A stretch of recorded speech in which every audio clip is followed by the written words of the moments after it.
Bulan adalah benda langit yang tidak memancarkan cahaya sendiri. Bulan hanya memantulkan cahaya matahari yang jatuh di permukaannya. Assalamualaikum warahmatullahi wabarakatuh. Selamat pagi anak-anak. Apa kabar kalian semua? Alhamdulillah, tetap jaga kesehatan ya. Oke, perkenalkan, nama Bapak Muhammad Irfan Adriansyah. Panggil saja Pak Irfan ya. Nah, sebelum memulai pembelajaran, alangkah baiknya kita berdoa terlebih dahulu yuk, menurut agama dan kepercayaannya masing-masing. Nah, siapa nih di sini yang mau memimpin berdoa? Iya, bagus Udin. Terima kasih ya Udin. Alhamdulillah, kita semua telah selesai berdoa. Selanjutnya, Bapak mau mengecek kehadiran kalian dulu nih. Oke, Bapak coba panggil Asep. Iya, hadir. Cecep. Iya, hadir juga. Neng. Iya, hadir juga. Jamil. Hadir. Iya, bagus. Udin. Hadir juga. Dan yang terakhir, Maman. Iya, alhamdulillah ya. Semuanya sudah hadir. Pada kesempatan kali ini, Bapak akan menjelaskan materi mengenai fase bulan. Nah, seperti apa ya fase bulan itu? Yuk kita belajar bersama-sama. Let's go! Anak-anakku, fase bulan merupakan perubahan bentuk bulan secara berkala yang dilihat dari bumi. Nah, fase bulan ini terjadi karena adanya perbedaan porsi bulan atau adanya sorotan cahaya matahari ke bulan yang menyebabkan bagian bulan yang lainnya menjadi gelap. Baik, fase bulan yang pertama adalah fase bulan baru atau new moon. Nah, pada fase ini bulan seolah-olah menjadi jembatan atau penghubung antara bumi dan matahari. Jadi bulan itu berada di posisinya di tengah-tengah ya antara bumi dan matahari. Coba kita bayangkan kira-kira hal tersebut akan menimbulkan fenomena apa ya? Fenomena tersebut akan berpotensi menimbulkan fenomena gerhana matahari. Karena cahaya matahari yang seharusnya menyinari bumi akan terhalang oleh bulan. Sehingga bulan yang menghadap kepada bumi itu akan seolah-olah tidak terlihat. Karena cahaya dari matahari ke bumi itu terhalang oleh bulan. Selanjutnya, fase bulan yang kedua adalah fase bulan sabit awal. Nah, setelah mengalami fase new moon, bulan akan meninggalkan titik konjungsi atau titik tengah antara bumi dan matahari. Selama fase ini, bagian bulan yang terkena cahaya matahari hanya kurang dari setengah, sehingga bulan akan berbentuk seperti sabit. Oleh karena itu, disebutlah bulan sabit. Biasanya, fase ini terjadi pada hari ke-1, kedua, dan ketiga. Nah, selanjutnya fase bulan yang ketiga atau fase paruh awal. Nah, pada fase ini bulan terus bergerak dan berada pada posisi 1/4 dari posisi awal. Karena posisinya sudah pas, maka sinar matahari yang menyinari bulan tepat mengenai setengah bagian dari bulan. Alhasil, pada fase ini, jika dilihat dari bumi, kita dapat melihat bulan berbentuk setengah lingkaran. Nah, pada fase ini biasanya terjadi pada hari ke-6, 7, dan ke-8. Selanjutnya, fase yang ke-4. Nah, fase ini disebut fase cembung awal. Mengapa? Pada fase ini, bulan berada pada posisi yang agak di belakang bumi.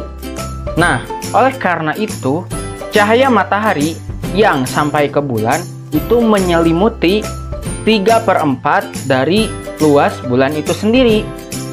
Nah, sehingga ketika kita melihat bulan dari bumi pada fase ini, maka kita akan melihat bulan yang berbentuk cembung 3/4.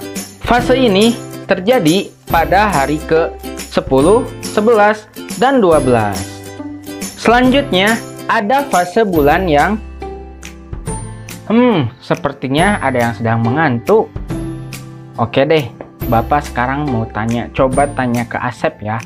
Coba Asep, sebutkan fase bulan apa saja yang sudah Bapak jelaskan barusan. Iya, betul. Jadi ada fase bulan baru, sabit awal, cembung awal, dan paruh awal. Jadi ada 4. Oke, bagus ya Asep ya. Ternyata konsentrasi. Selanjutnya, coba Bapak mau tanya ke Neng. Coba Neng, Bapak mau tanya apa sih fase bulan baru itu? Wah, jawabannya hebat. Betul Neng. Jadi fase bulan baru itu adalah ketika bulan berada pada posisi di tengah-tengah antara matahari dan bumi. Ya, bagus Neng. Oke, kita lanjut lagi ya. Siap? Iya, bagus, siap. Selanjutnya fase bulan yang ke-5. Nah, fase bulan ini sering sekali kita dengar ya. Fase bulan ini disebut fase bulan purnama atau full moon.